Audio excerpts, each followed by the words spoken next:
Olá, que bom que você está por aí. Espero que você se sinta acolhido, reconhecido, amado, mesmo estando por trás dessa tela aí. Tem sido muito ruim falar por meio da tela, tem sido muito ruim não ver os olhos das pessoas com quem a gente dialoga, mas eu tenho certeza que Deus vai nos usar e vai usar esse tempo aqui para a gente poder discutir um pouco mais sobre a missão no campo digital. Meu nome é Rodrigo Mota, sou fundador da ChurchCom, que é uma consultoria de comunicação para igrejas, e hoje eu também sou líder da comunicação da Igreja Batista do Morumbi. E eu quero te conduzir numa discussão que eu tenho certeza que é bastante polêmica, principalmente nesse tempo da pandemia, que é te perguntando se existe uma igreja digital. Você acha que existe? Você acha que é possível existir uma igreja digital? Eu tenho certeza que no final desse tempo aqui você vai ter algumas percepções, algumas teorias e algumas sensações que vão ser importantes para você colocar a tua igreja dentro desse campo digital, desse campo missionário digital, e com qualidade, com técnica, com estratégia, e eu tenho certeza que você vai fazer um grande trabalho para conquistar vidas e anunciar o reino de Jesus. Nesse período a gente passou por uma transição muito engraçada. Talvez a gente tenha evoluído 6 anos em 6 meses na adoção digital. A gente saiu do ostracismo digital ao dilema das redes sociais, ao dilema do hiperuso. Você deve ter visto muitas lives, muitos pastores a cada 10 minutos conectando, a cada 1 hora fazendo novas lives. Você deve ter visto muito pastor virando meme nessa fase de adoção digital. Para a igreja, então você vai semear, tá aqui o QR Code, como é o nome desse negócio? QR Code, será que negócio é esse aí? Bota ali para o pessoal verem, assim não, ele tá vendo? Aí bota de clicar aí, então clica aí, eu não tô vendo nada lá. E eu tenho certeza que você deve estar cansado, como eu abri aqui, cansado desse mundo das telas, desse mundo da distância, e preocupado também com o que vai ser o retorno, como que vai ser a volta das pessoas, será que a igreja vai continuar existindo? Deve ter uma série de perguntas. E eu acho que essa série de perguntas, elas vêm dessa adoção extrema que a gente teve. A gente talvez tenha super usado esse meio digital, mas sem as técnicas, sem a estratégia necessária, sem o conhecimento necessário para tomar proveito desse mundo digital. É engraçado que durante a pandemia o uso das redes sociais cresceu 112%, segundo uma fonte muito interessante que é a Akamai, é um servidor, é um fornecedor de inteligência e servidor para sites grandes nas redes sociais. 112% é a gente dobrar o nosso uso, que já era gigantesco. O uso do brasileiro nas redes sociais e principalmente da internet é de 9 horas por dia. Nós somos top 1 no consumo de internet por dia. E é engraçado que a gente é top 1 nesse consumo de internet diário, mas a gente não usa a internet como ela tem sido proposta, como ela tem sido colocada no contexto, como uma ferramenta de facilitação da vida, como uma ferramenta de otimizar tarefas. Nós brasileiros, nós usamos a internet como um ambiente relacional, a gente tem transferido as nossas relações para o ambiente digital. E isso é uma discussão que os especialistas, como a Elizabeth Albright, lá da Paris School of Business, ela falava que em 2025 a gente começaria a perder a noção de quando os nossos relacionamentos começam no ambiente offline e quando eles começam no ambiente digital, por exemplo. A gente não teria mais essa sensação de barreiras. E eu acho que a gente começou a desfrutar disso já. Já tinha começado pré-pandemia, mas agora muito mais. A gente não sabe quando começou uma conversa no WhatsApp, quando ela começou, ou se ela começou, por exemplo, num tete-a-tete, no físico, num encontro, num café. E isso tem sido muito ruim. A gente partiu para uma solução digital para a nossa vida que ela tem se mostrado rasa, ela tem se mostrado difícil de conduzir os relacionamentos. E você imagina que essa é a tendência daqui para frente, segundo esses especialistas. Então eu queria te mostrar um vídeo que mostra um pouco do contexto da nossa vida hoje, de como a internet é pensada para nos oferecer, como a tecnologia, na verdade, mais do que a internet, ela é pensada para nos oferecer um estilo de vida mais cômodo, mais otimizado. Ela é pensada para nos ajudar na questão da otimização do tempo. Dá uma olhada nesse vídeo. This is the cat that drank the milk and let in the dog that jumped on the woman who brewed the coffee. Brew coffee. That woke the man was late for work. All right. I gotta go. And drove the car Driverless mode engaged. that found the parking spot Find parking space. Parking space found. that alerted the door that opened the control room, Hey, Bob. that secured the data, that directed the turbines, that powered the sprinklers, that watered the grass, that fed the cow, that made the milk, that went to the store, that reminded the man to buy the milk, that was poured by the girl who loved the cat, that drank the milk. The Internet of Everything is changing everything. Cisco, tomorrow starts here. Eu mostro esse vídeo desde 2013 ou 14 nas minhas palestras. Esse vídeo é feito em 2012.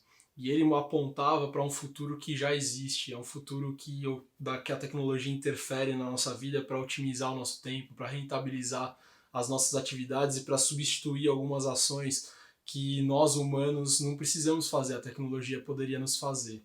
Para quem viu o filme Social Dilemma, deve estar entendendo um pouco mais, conectando o que a tecnologia espera na nossa vida, o que ela oferece, na verdade, para a nossa vida e o que ela espera em troca, que são esses dados, os nossos hábitos de consumo, o nosso gatilho de compra, na verdade, né? O nosso jeito de ser consumidor, é isso que ela espera da gente. E no final das contas, o que acontece é que a tecnologia vai entrando num lugar que é parecido com o do sagrado. Ela vai fazendo parte da nossa vida num contexto tão amplo que a gente não consegue mais viver sem ela. E é engraçado também que, se você for observar essa transformação do tempo, veja, esse vídeo é de 2012 e a gente está em 2020. Essa transformação do tempo vai sendo muito rápida. Se a gente olhar a tecnologia inicial, que era o fogo, até o celular, o tijorola, demorou muito tempo, passando pela prensa, passando por muitas outras tecnologias, energia elétrica, coisas do tipo. Do tijorola para os iTudos, o iWatch, eu tô olhando tudo, dói tudo, né? Demorou muito pouco tempo. E a gente vai colocando a tecnologia cada vez mais num espaço do sagrado. E essa transformação vai nos deixando cada vez mais caóticos no pensamento, na atenção e no consumo das coisas como um todo, do consumo da vida. E quando eu falo que a tecnologia vai entrando num lugar difícil, quando a gente coloca ela nessa perspectiva da otimização, da terceirização da nossa vida para ela, é que se você pegar o Salmo 139, quando Davi conta os atributos de Deus, de onisciência, onipresença, onipotência, a gente vê que a tecnologia hoje consegue emular exatamente essas mesmas características. E ela também está entrando nesse lugar do sagrado, e isso é um perigo gigantesco. Quando eu pergunto se existe uma igreja digital, é porque a gente precisa olhar para esse contexto. Existe uma igreja digital quando a gente coloca o digital no lugar do sagrado? Existe uma igreja digital quando a gente perde a noção que a gente tem uma função relacional como igreja no mundo? Existe uma igreja digital assim?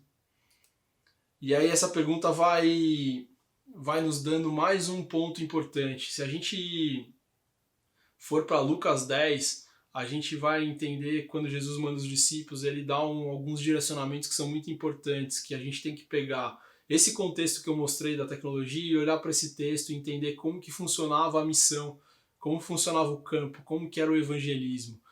E aí isso também vai começar a modular um pouco mais esses pensamentos e essas provocações que eu estou fazendo para vocês sobre se existe esse campo digital, se existe essa igreja digital, se existe essa igreja 100% online. Lá em Lucas 10, a recomendação é a seguinte, é entrar na cidade, conviver com as pessoas, entender aquele contexto, comer da comida que serviam e aí dar as boas novas, dar as boas-vindas, dar as saudações para aquelas pessoas que te oferecerem também esse espaço, esse lugar de conversa, esse lugar de convivência. E a partir desse tempo de convivência, está dizendo ali no texto que você começa a mostrar na sua vida e anunciar as boas novas. Então, quando a gente pensa a tecnologia, a gente tem que olhar para esses dois lugares. O contexto que a gente vive, dessa velocidade gigantesca da tecnologia entrando no lugar de Deus, e ao mesmo tempo a gente tem que olhar para a Bíblia e ver a recomendação. A recomendação é que a gente faça o inverso, é que a gente conviva, é que a gente seja relacional. E se a gente for pegar ainda na essência da igreja, na essência do que a igreja precisa desenvolver e exercer na sociedade, a gente vê que a igreja é o bastião dos relacionamentos, é o lugar que redime os relacionamentos humanos, é o lugar que talvez seja o único lugar ali no futuro que promova relacionamentos humanos. Eu lembro de uma frase num livro do Walter Longo, que foi CEO da Abril, e ele falava que a tecnologia é importante, a gente tem que adotar mesmo, ela é fundamental para as nossas vidas, mas ela não suplanta a vontade das pessoas de se abraçarem. Então a gente tem que colocar a tecnologia no lugar dela, a gente tem que colocar a tecnologia a serviço dos relacionamentos. A tecnologia e as redes sociais precisam dar o tom relacional, encurtar os espaços para conectar pessoas. O fim, quando a gente fala de igreja na internet, no campo digital, são as pessoas, é conectar pessoas com pessoas, é promover relacionamento. E eu queria que você visse um outro vídeo que aconteceu quando eu trabalhava na FCB, uma agência multinacional que atendia o CNA, e a gente fez um case que ganhou 40 prêmios em um ano. Dentro desses 40 prêmios, a gente ganhou 14 leões em Cannes, que é o principal evento e premiação da publicidade no mundo. A gente ganhou 14 leões, acho que, se eu não me engano, foram 13 de ouro e 1 de prata. E ali a gente usou a tecnologia, como eu estou falando, que a gente precisa usar nas nossas igrejas. A gente entendeu que a tecnologia era uma ponte, era um meio de conectar pessoas.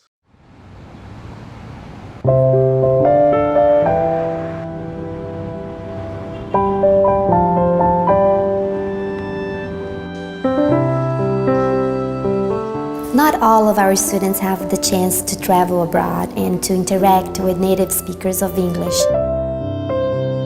What our students really want is to speak English fluently, and we're always asking ourselves, how can we make it more real, more human?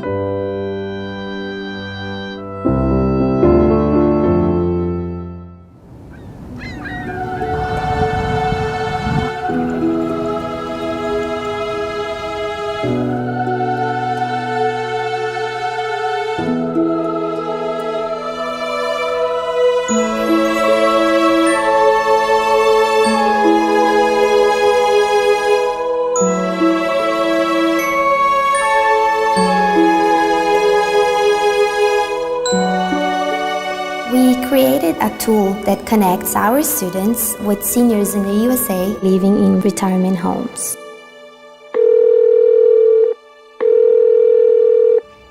Hello. Melissa. Hi, Dick. Can you hear me? Yes, I can. Can you hear me? How are you today? I'm good. How are you? It's the first time that I'm talking with someone from another country. I'm very excited to be doing this. I look like I'm only 25, but I'm 88. Do you have sisters and brothers? No, I'm one child. Only one. Oh, you poor fella. I live with my old brother. He has 23 years. Do you know, instead of saying he has 23 years, you could say he is 23 years old. I tried to go to Lollapalooza that we have next week, I think, in Brazil, but my mom didn't let me. You got a good mom. Good morning, dear Julia. Good morning to you. This is your dad? That's me and my wife when we were young. Oh, you were good looking when you were young. And you're still good looking. My first destiny is United States, of course, because I wanted to put better my English. Well, you do very well, I must say. Are you planning someday to go to Brazil? Oh, I would like to. You can stay in my house if you want. If you could just dream and have whatever you want, what do you think you would like to be doing? I see myself in a big family, you know, with a beautiful wife. You know.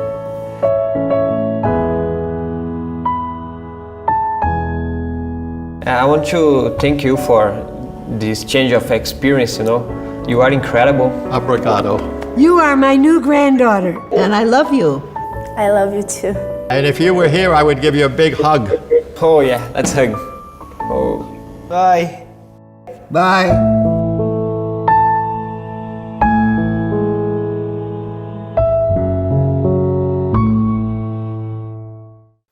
Agora eu te pergunto, existe igreja digital? Depois de olhar esse vídeo, eu respondo para você sempre, existe uma igreja digital. Desde que a gente coloca a tecnologia e as redes sociais e todas as possibilidades que a tecnologia nos oferece nesse lugar de conectar pessoas, de resolver dores, de mediar relacionamentos. Quando a gente vê que alunos do CNA que precisavam exercitar o inglês nativo, com idosos que estavam em centros de retiro mesmo, de idosos que estavam sem contato com as famílias e precisavam conversar, e a tecnologia foi lá e mediou essa ideia, é nesse campo missionário que eu entendo que a igreja precisa atuar. Mais do que fazer o display da agenda, mais do que promover o pastor, a igreja precisa entrar com a tecnologia e com as redes sociais neste campo de relacionamento, neste campo de conexão das pessoas. Então, para isso, eu vou dar algumas dicas para vocês, para a gente fechar esse tempo juntos aqui, com alguns passos e alguns comentários muito rápidos para a gente não perder muito tempo sobre o que eu penso sobre essa igreja digital. O primeiro deles é que não existe uma igreja 100% online. É impossível que a gente crie relacionamentos, que a gente crie comunhão se você não toca, se você não abraça, se você não está junto, se você não adora junto. E quando você não consegue exercitar o de fato, dois em meu nome estão ali em adoração, e isso é igreja. É impossível que a gente crie igrejas de realidade virtual, por exemplo. Elas podem ser pontos de captação missionários. Elas podem ser ponto de captação de pessoas, mas elas sempre vão precisar direcionar a pessoa para um ponto real e para um abraço. O segundo ponto é esse do abraço, é que o campo digital não pode ser o fim em si mesmo. Ele sempre tem que levar as pessoas para uma relação pessoal, para uma relação de verdade, para o toque, para esse abraço. Pense sempre as suas ações e as suas redes sociais quando você está operando ali, que ela é um call to action, ela é um comando, ela é um gatilho que direciona as pessoas para a sua igreja, para que lá você possa abraçar, cuidar e conhecer as pessoas. O terceiro ponto é pense em criar essa presença digital para conectar pessoas em outras pessoas, não necessariamente na sua igreja. Pense que a rede social pode ser um campo de encontro das pessoas que têm o mesmo interesse, que estão no mesmo bairro ou que têm as mesmas dores. Então crie para conectar pessoas a outras pessoas, não necessariamente com aquela visão egocêntrica de conectar pessoas à sua igreja, ao seu culto, ao seu pastor. O quarto ponto é criem conteúdos que consigam mediar, na verdade, não medir, a fé e a cultura. Criem conteúdos que sejam atrativos o suficiente para captar a atenção das pessoas que estão vendo conteúdos muito mais interessantes do que só falar de igreja, mas que você possa colocar ali uma pitada da nossa crença, da nossa fé e do evangelho como um todo.